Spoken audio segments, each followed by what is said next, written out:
হ্যাঁ, এই তামসা কাছাকাছি নবদ্বীপে ড্রেন সম্প্রসারণের কাজ চলাকালীন বাড়ির বারান্দার একাংশ ভেঙে গুরুতর আহত 4 শ্রমিক। নবদ্বীপে ড্রেন সম্প্রসারণের কাজ চলাকালীন বাড়ির বারান্দার একাংশ ভেঙে গুরুতর আহত 4 শ্রমিক। তড়িঘড়ি তাদের চিকিৎসার জন্য নিয়ে যাওয়া হয় নবদ্বীপ স্টেট জেনারেল হাসপাতালে।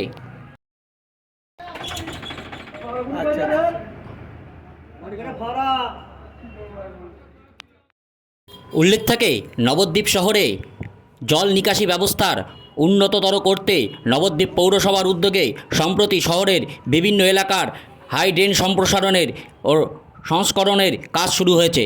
এমতো অবস্থায় বর্তমানে যা কাজ চলছে নবদ্বীপ ঢপওয়ালি মোড় থেকে রামসীতাপাড়া সংযোগকারী রাস্তায়, এদিনও সকালে এই রাস্তাতেই কাজ চলাকালীন ঘটে যায় এই ভয়াবহ বিপত্তি, যার ফলে গুরুতর আহত হয়ে 4 শ্রমিক।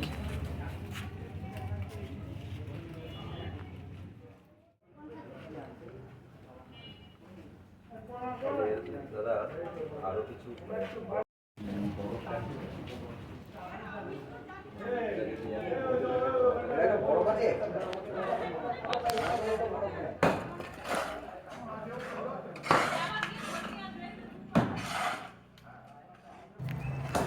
আহত শ্রমিক ও প্রত্যক্ষদর্শীরা জানায়, অন্যান্য দিনের মতো এদিন সকালেও তারা কাজ করছিলেন। 9টার পর হঠাৎ করেই হুড়মুড়িয়ে ভেঙে পড়ে ওই বাড়ির বারান্দার একাংশ। কিছু বুঝে ওঠার আগেই সবটা ঘটে যায়, যার ফলে গুরুতর আহত হয়ে পড়েন তারা। সূত্র মারফত জানা যায়, তাদের তড়িঘড়ি নবদ্বীপ স্টেট জেনারেল হাসপাতালে নিয়ে গেলে তৎক্ষণাৎ একজনের আহত গুরুতর হওয়ায় তাকে ভর্তি করে শুরু হয় চিকিৎসা। বাকিদের প্রাথমিক চিকিৎসা করে ছেড়ে দেওয়া হয়। আমরা এখানে কাজ করছিলাম। হ্যাঁ, এই পুরনো বিল্ডিং ভেঙে পড়েছিল। পুরোনো বিল্ডিং আমরা এখানে কাজ করছি, পাঁচিল ভেঙে ধস নেবে আমরা চাপা পড়ে যাই। কজন ফেলে গেছিল? আমাদের নেগেছে 5 জনের। আচ্ছা, তার মধ্যে কজনকে ছেড়ে দিল এখন? ছেড়েছে এখন আমাদের একজনকে, দুজনকে, আর একজনের এক্সট্রা, দুজনের এক্সট্রাতে। আচ্ছা আচ্ছা, ভর্তি কজন আছে? ভর্তি 2 জন আছে। আপনার নাম? আনন্দকু দুবু কি শেখ, বাড়ি কোথায়? আনন্দবাস ডেঙ্গাপাড়া। এই রাস্তার যে ড্রেনের কাজ করছিলেন, হ্যাঁ হ্যাঁ, কটা নাগাদ হয়েছিল? সকালে সকাল 9টা। 9টা নাগাদ। এখন কি মোটামুটি একটু সুস্থ আছেন? এখন একটু সুস্থ আছি। আমরা আসলাম ছবি করে এক্স করতে। কি মনে হচ্ছে যে এইটা কি পুরনো বিল্ডিং ছিল দেখে? এটা বিল্ডিংটা পুরোনো বিল্ডিং, বাড়ির বিল্ডিং ভেঙে 5। কটা নাগাদ আপনার সাথে এই ঘটনাটা ঘটেছে? 9টা। 9টা নাগাদ। আপনি কাজ করছিলেন তখন, দিয়ে হঠাৎ করে হুড়মুড়িয়ে ভেঙে পড়ে। এটা কি মনে হয় যে কী কারণে ভেঙে পড়তে পারে? পাঁচিলের দিক। পুরনো পাঁচিল। আপনার নাম? শাহমত মণ্ডল। শাহমত মন্ডল। আপনার বাড়ি কোথায়? আনন্দবাস। এটা কোথায় কাজ হচ্ছিল? রামসীতাপাড়ার সরকারি ড্রেনের। এখন কি সুস্থ আছেন মোটামুটি? এখন একটু সুস্থ আছে। কতজনের এরকম হয়েছিল? কজন? 4 জনের।